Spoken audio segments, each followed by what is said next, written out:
to a Strange Colony. Strange Colony. Strange Colony. Strange Colony. Strange Colony podcast. Podcast. Hi, I'm Vanessa. Hi, I'm Jacinta. And we are Strange Colony podcast. So how you been? Oh, you know, just trying to survive the Christmas season. I won't lie, it's never been like my favorite time of year. I know that it's supposed to be a warm and fuzzy and everybody's like super like, yay, happy families, but I don't know, I'm a bit of a realist. Yeah. And I'm not keen on like the capitalist ideology being forced down my throat and being guilted into purchasing presents, etc. I know, I'm a bit of a Grinch. No, I get it. I hate how commercialized it is. I love presents though. Yeah, give me all the gifts. And I love food, so I'm totally down for that bit. But that doesn't happen until like the day. So all this lead up. Oh, and also I've worked in retail for the last half a decade, so fuck Christmas music. Even my workplace has incorporated a few songs into our playlist, and I'm hating on it. My workplace has like a CD with 25 songs on it that gets played on repeat, and that's normally bad anyway, but when you're having to listen to Baby It's Cold Outside many times throughout the day, like customers have walked in on me arguing with that song, saying like, she said she has to go. Let her fucking go. Stop trying to pressure her, you rapist piece of shit. It's, yeah. I get a little bit aggressive after about the 28th play. Oh, fair. How about you? I have been flat chat. It's been so busy and so full on, and I'm also not enjoying the Christmas. I don't enjoy Christmas anyway, for similar reasons to you, but also for different reasons, just because my family being what they are, and I've always hated having to parade around and play happy families when that's not what we are. That's the other bit, isn't it? Yeah. We're supposed to act excited for this get-together that quite often ends up with, like, some drunken relative saying something highly offensive and everybody trying to pretend like, oh, that's just them. Yeah.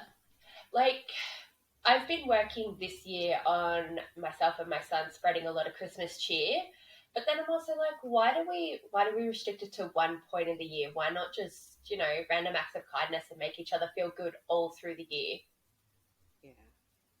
Like, why does it have to just be Christmas? Not only that, but for me, I like to celebrate the pagan Sabbaths. They hold more meaning for me, and Christmas this is the wrong end of year for Yule. Yeah, Yule is the middle of the year. Yule is like winter. Fires. Yeah, pine cones. Australia is really weird about the Christmas. Like, everything we see on TV is like, snow, let it snow, and it's normally like 40 degrees on Christmas Day. Yeah, Celsius. Normally, like this year is like really weird. This year's quite cool, but it is still our summer. Yeah. So, doesn't quite add up. Yeah. Back to me and what I've been doing. Yes. I got my license! Yes, you did! Woo! Can now legally drive on the road. Don't say that like you were doing it. She wasn't doing it legally. I wasn't. She wasn't. She made it sound that way, but she wasn't. She was being a good girl. Always. She didn't want to be a good girl. No, I did not. That was so hard, especially whilst my car was sitting in the driveway. My almost brand new car. It is freaking. I'm jealous of that car. Straight up, that is an awesome car. I want one. In that color, even like, I couldn't fit my kids in one, but it's a gorgeous car. And if I had less kids, it'd be like, yes. Yeah. So, been driving around lots since that happened. I've been working extra shifts because it's Christmas and people keep calling out sick. You know, sick.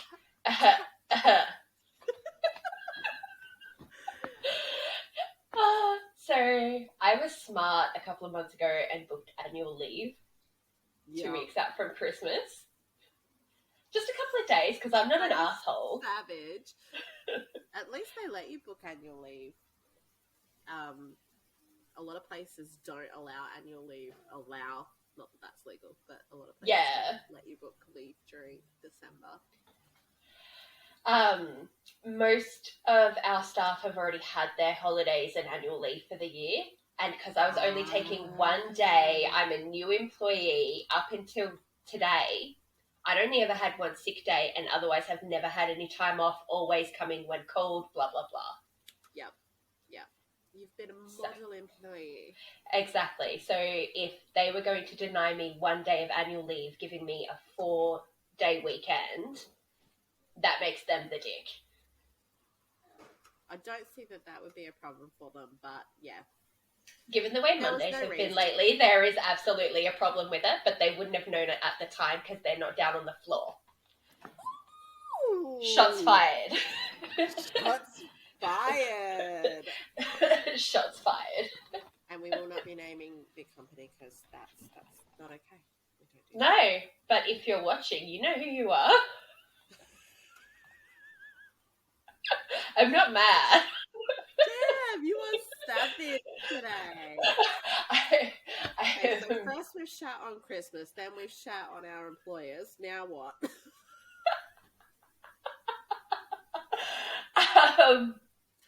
We both work retail though, to be fair. Christmas is a really sucky time to work retail.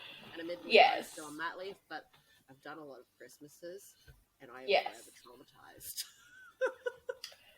I think for me, it's like I've got so many other good things going on in life that I can actually now like draw the comparisons between the things that really irk me. Yeah. So Christmas and my workplace are really irking me. But having freedom and independence is really amazing. And I am a schoolgirl now. I started uni today. Yeah. So I am now officially working towards like a dream of mine that I've had for a long time, and I'm going to be looking into a career, not a job, blah, blah, blah. Like, I've got forward momentum.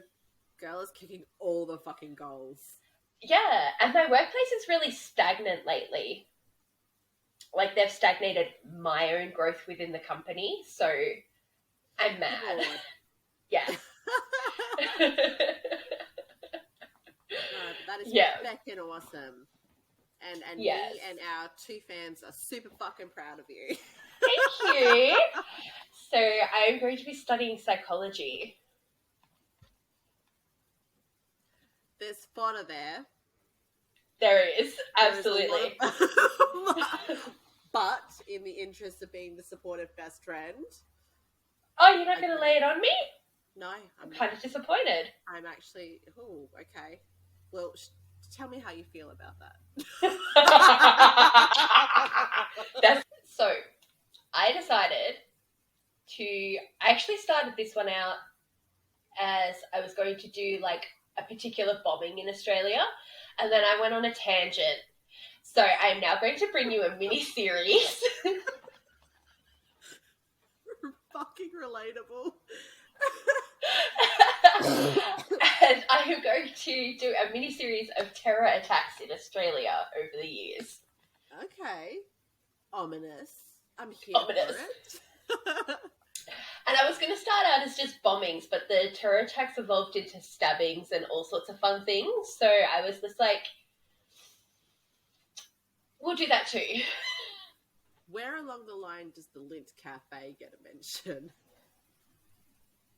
Oh, considering we start out in like the 70s, we're not going to get to the Lint Cafe until episode 2 or 3. Okie dokie. I'm sorry, I had to name drop. It's like the only thing I could think of off the top of my head. No, that's all right. probably the biggest one in recent times as well. So, yeah. Here anyway. Yeah. And each episode should only be pretty quick anyway, but this is me we're talking about. So if anyone can make a sentence into like half an hour, it is me. Oh, I'm sure I could do it. I'm sure I have done it. I'm pretty sure I cut a lot of it. I did last episode. I'm like, we went on like a women's rights crusade.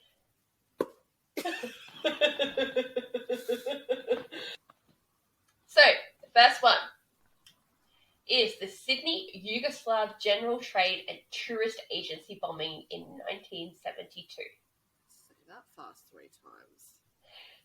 Yeah, not going to happen. Ever. I'm sorry, you are going to have to repeat it though, because that just went, what? I got Yugoslav?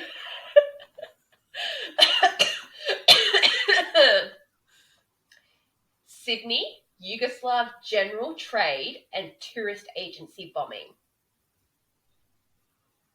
I'm sorry, I didn't do that for the pun, I swear.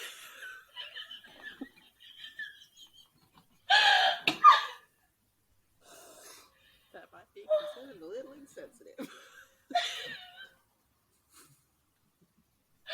Oh, wow. Continue. So this bombing happened in Haymarket on September 16th, 1972. Mm-hmm. 2 bombs were set off at Yugoslav travel agencies in inner Sydney. The first bomb injured 16 people. Ooh. 2 of those ended up in critical condition. And the second bomb injured no one. Oh. At all. Which was very lucky. Good. Given forensic technology at the time and the fact that, you know, bombing, explosion, blah, blah, blah, there's not a lot to go through. So not much is known about it, or like the origins of it, how it was made, all that sort of stuff, or not that I could find anyway. And it is suspected that the bombings were carried out by Croatian separatists and are allegedly connected to the executions of Croatians with Australian passports in Yugoslavia. Oh, so this is like a revenge thing. Uh-huh. The New South Wales police raided several Croatian homes, but no arrests were ever made. Huh. I'm assuming lack of evidence? Yep. Super anticlimactic, right? Yeah, but bombings are the hardest one to trace in general. And then, you know, back then, it's like you said 70s, didn't you? Yeah, 72. Damn. Yeah, no hope. Yeah, nah. And, yeah, super political too, so they would have had, like, money and not behind even our it. politics either, so... Yeah, no, exactly right. This next one I have a little bit more information on, and there is a conspiracy theory to go with it. Fun. We love us a conspiracy theory. I do. And this one is the Sydney Hilton bombing in 1978. Oh. So the Sydney Hilton Hotel was bombed on the 13th of February 1978, the day before Valentine's Day. Like, how rude. Mm. So rude. A lot of plans would have been disrupted for sure.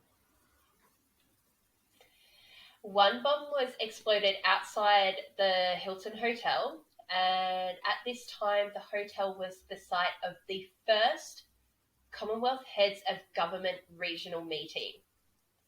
Oh. And that is a regional offshoot of the biennial meetings of the heads of government from across the Commonwealth nations. No shit. No shit.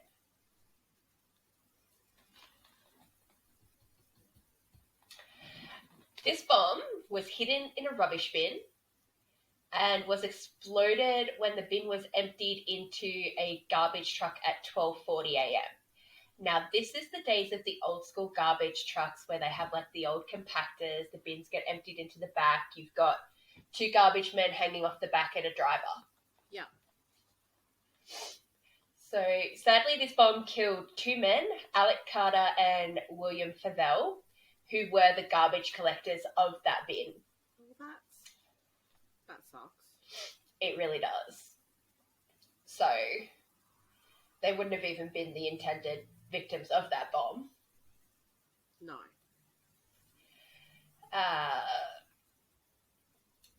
Several people were injured, and later in hospital, a police officer who was guarding the hotel lounge, Paul Brimstrew, died. So, and 11 other people were injured, none of them critical. Yeah. The 12 foreign ministers who were staying at the hotel, of course, came out unscathed. If they were the intended targets, then that's kind of a relief. Yeah.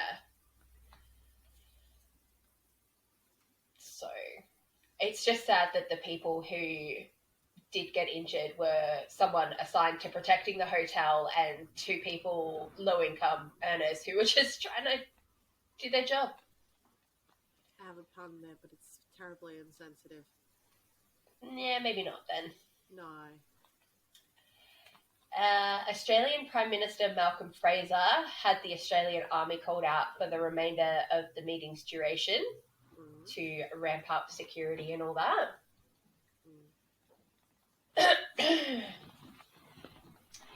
So, the conspiracy theory. There have been allegations that ASIO was involved or entirely responsible for the bombing. The Parliament of New South Wales has called for the Commonwealth to hold an inquiry. And they called for this in 91 and 95, so like nearly 20 years after the fact. Oh, wow. Yeah. So, and also, side note, this is considered the first and only domestic terror attack in Australia. Ooh. Everything else that has happened in terms of terror has been other people's politics. Right. Oh, except maybe the Lint one. I thought the Lint was domestic. Yeah. Either way, this is the first. Yeah. So, reasons that this was possibly an inside job from ASIO. The Welsh Coronial Inquest found that there had been a continuous police presence outside the building since the previous morning, but if that were actually the case, they should have prevented someone from placing a bomb in the bin, given that the bins were emptied several times throughout the day. Ooh.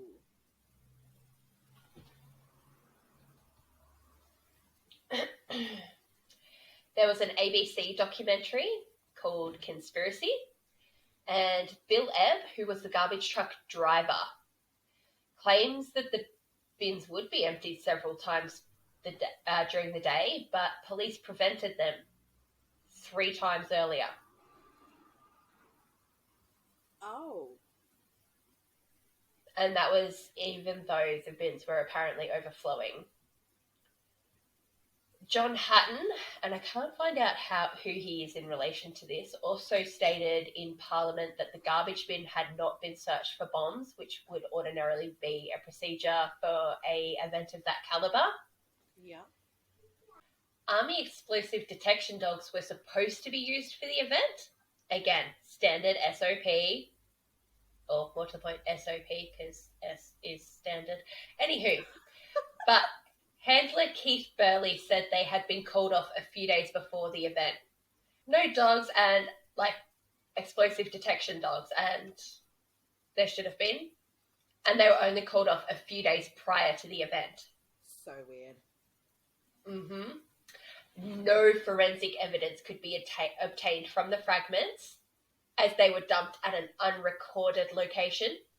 Oh.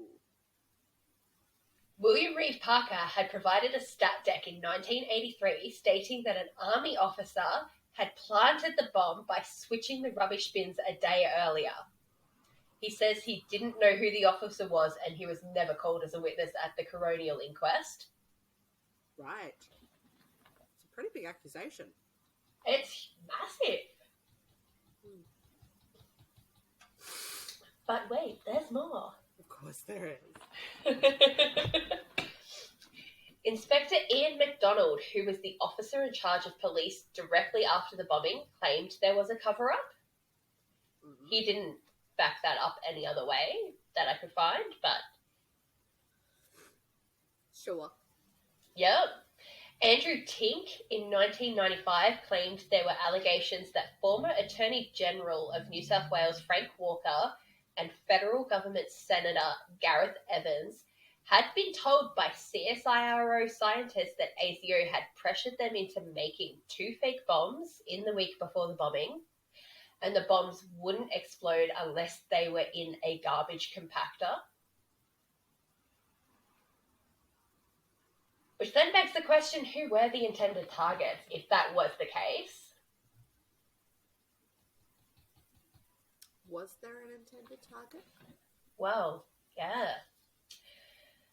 The principal private secretary of a federal senator was told that the bomb squad was waiting nearby at the time of the bombing, and Barry Hall QC said that this would make it hard to claim that they were not involved. The government didn't allow bomb squad employees to testify at the inquest.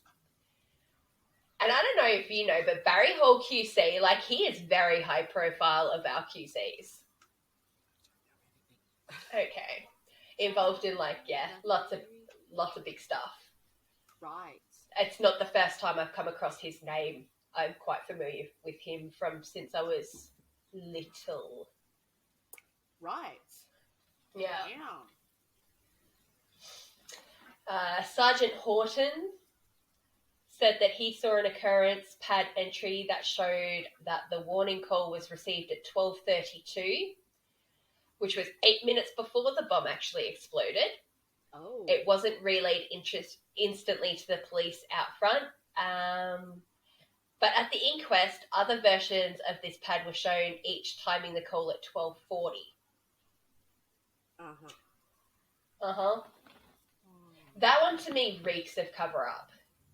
Like, just that little one piece of evidence.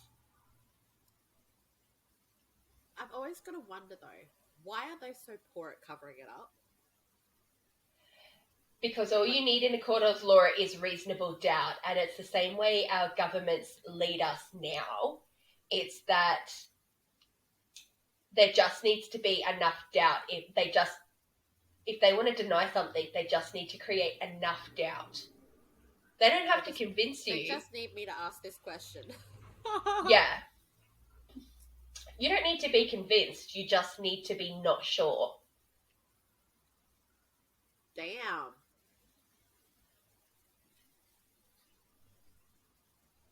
Sort of like my ex getting me into a relationship. Yeah. Yeah. You don't need to be convinced. You just need to be not sure. Exactly. Exactly right. Think about it though, like, it is 100% true. Oh, for sure. Yeah, no, like, when you put it like that, it's blatantly obvious, but it's that whole, like, if you're gonna hide something, why wouldn't you actually hide something? But yeah, no, I mean, you think about it. They don't have to, because you'll have the diehards who support them. There'll be the diehards who don't, and everybody's distracted by these two people going at each other.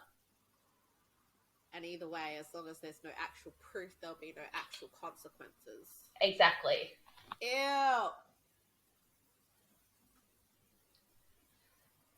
They're as unaccountable as my children. However, we are building enough skill set to lead a cult. This is true. Anyone who's interested, one day we plan on running away and building a self-sufficient farm out in the middle of Dingo Whoop Whoop. Don't worry, we won't make you drink the Kool-Aid. No, that's my Kool-Aid.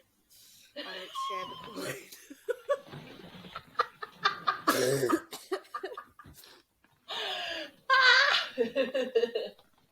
My last one for this week. Put a is... Yep. I'm going to tell you about something that happened, but yep. Okay. And this was actually the bombing that started me on this tangent. It's a good thing you got to it this time, then. I know. The Sydney Israeli Consulate and Hakoah Club bombing in 1982. Presenter. This happened on the 23rd of September, 1982. Right. This was another one where there were two bombings. Oh, okay. They like doing that, don't they? Yeah, on the same day, and they were around 5 hours apart. Okay. And this was a part of a number of attacks to happen at Israeli embassies targeting diplomats at the time. Oh. So it wasn't just our country thing, it was an everywhere thing. Globally coordinated. That's Oh, organized. yeah. Oh, That's yeah. Scary. It's terrifying. The first bomb went off at around 2 p.m. near the fire exit door of the Israeli Consulate General. 2 people were injured. And the second bomb went off at 6:45 p.m. at the Hakoah Club in Bondi. Okay. And this bomb thankfully didn't detonate properly and no one was injured. This seems to be a recurring thing. The second bomb never really seems to work. Not mad at that. Investigations ensued, and initially a 31-year-old man was arrested in relation to the Hakoah Club bombing. Right. But the charges were withdrawn by the New South Wales Attorney General after the case went before the court.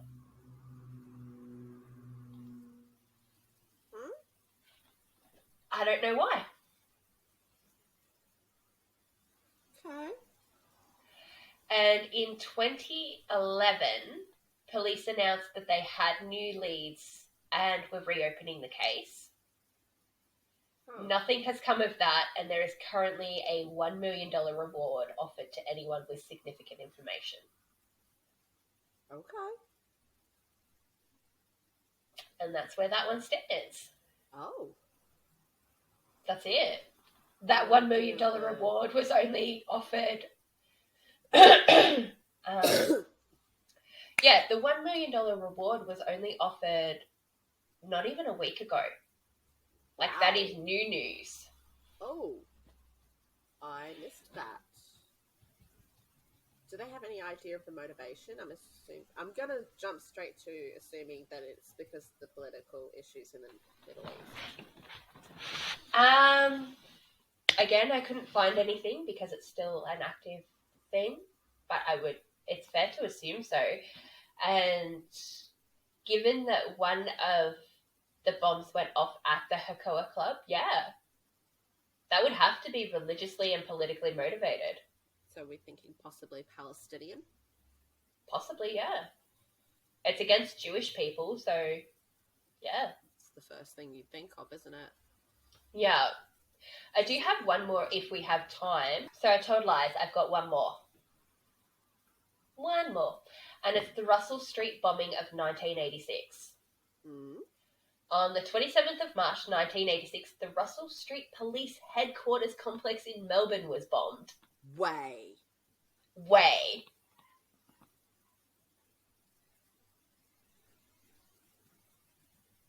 So this is now our second domestic terror attack. I'm trying not to do the mind blown reaction. I know, right?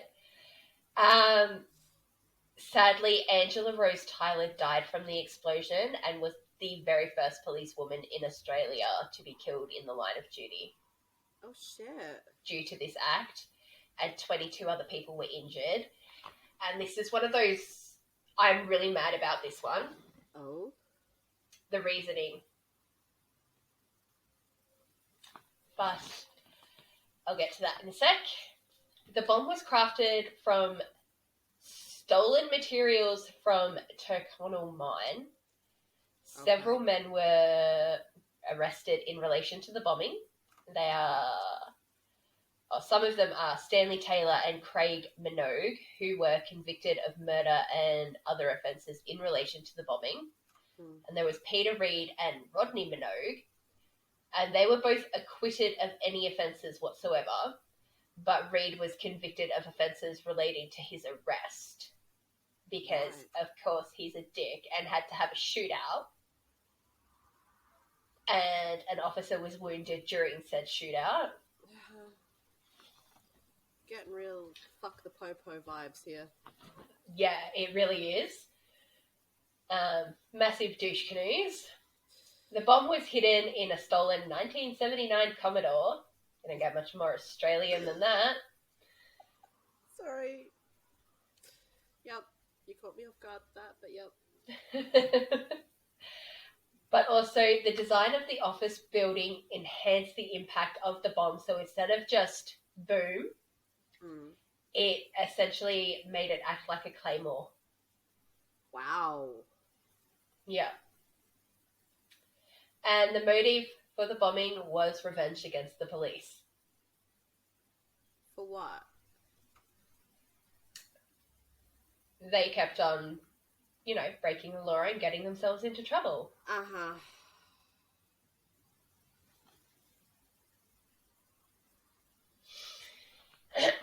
And of course, that's the police fault, not their fault. Yeah, of course. So, yeah. Yeah. That's why I'm mad at that one. Like, it was such a senseless... Petty. Yeah. How dare you hold me accountable for my crimes? Yes. Yeah. And someone died because of this petty act. Yeah. Like, that's a lot of effort to go through to just, like... I'm not a huge fan of a lot of the procedures from the police. Like, you and I both have had our issues having lived in low-income areas. Not, like, crime-wise, obviously. But in our dealings with them. Yeah. But I couldn't be fucked putting that much effort and that much malicious thought or intent into getting back at them. No. And, I wonder if they were high. They've genuinely done us wrong. Yeah. Like, we were the victims in the crimes being committed. And we got done dirty. By the cops. So, yeah. Yeah. You're right. Senseless, raw, yuck. Gross. We don't like that at all. No. Nope. I think it's because it's harder to understand. It's not a motivation that we can grasp. No, that's right. I mean, politically motivated terrorist attacks, when it comes to politics, people get so fired up. And when it comes to religion, more so. And particularly with the Israeli one, if it is Palestinian, big if, then there's so much bad blood between those two groups. Yeah. You can kind of understand that it happened. Yeah. Because, like, that is generational and they're raised into it, it's just going to go on forever. So that's their normal. Yeah. So we kind of accept that as normal for them. Which is probably why we immediately assume that it's... Well, I would either immediately assume that it is Palestinians behind the attack or Israelis behind the attack. Yeah. And the Israelis for literally the conspiracy theory kind of... Yeah. Especially because there wasn't any deaths in that one, was there? No, only injuries. Only injuries. So it would be a good way to deflect it and make it look like a Palestinian attack. Yeah. But I mean, I suppose it could be another group altogether, but I can't anyone who would have the kind of motivation for it. Not Maybe really, it's no. the Popo people. They'll set up a bomb over anything, won't they? Apparently. They went to the effort to steal the bloody materials to do it. Like, that's a whole I'm lot. pretty sure one of them worked there, though, so... So it's like, why don't we grab some of this and do this? Yeah. But they did have to steal the car. Maybe they were already gonna. Like, what were their former charges? Yeah, petty theft. Yeah. Grand Theft Auto. Right, so I think there was drug charges as well, so... Right, so this was them, like, being smart. Yeah, smart. Coming up with a plan. And this, yeah, is also the day where you could break into a car with, like, duct tape and a ruler or duct tape and a fucking coat hanger, so, you know, not hard. No. So, social medias. If you'd like to get in touch with us, our Instagram is Strange Colony 2.0. Our Twitter is Strange Colony. We have Facebook, Strange Colony Podcast. We're on TikTok at Strange Colony Podcast. We also have good old email, which is strangecolony@gmail.com. Look at you bossing that section. Fuck yes! Boom. Like, subscribe.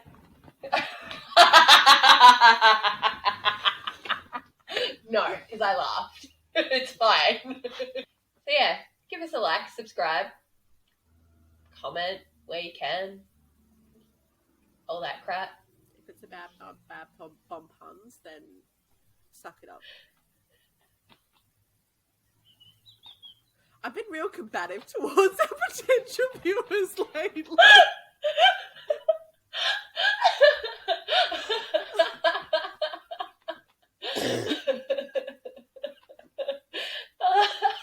If you want to go me for being insensitive, I will cop that. I'll cop that on the chin, but do not attack my puns. It's where I draw the line.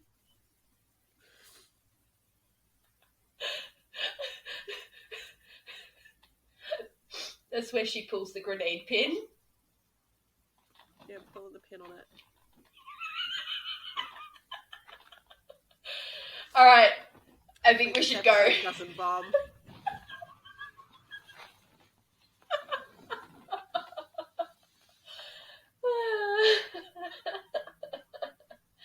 You never know, it could explode. Could.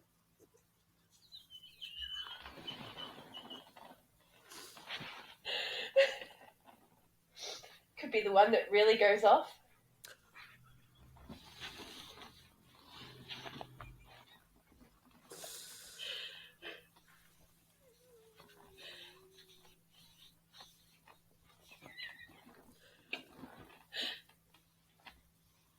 Look, I'm trying not to explode and laugh at here.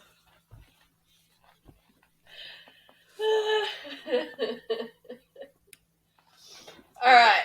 Really, really anticlimactic note. Until next week, stay safe. Stay safe. I love you. Bye-bye. Bye.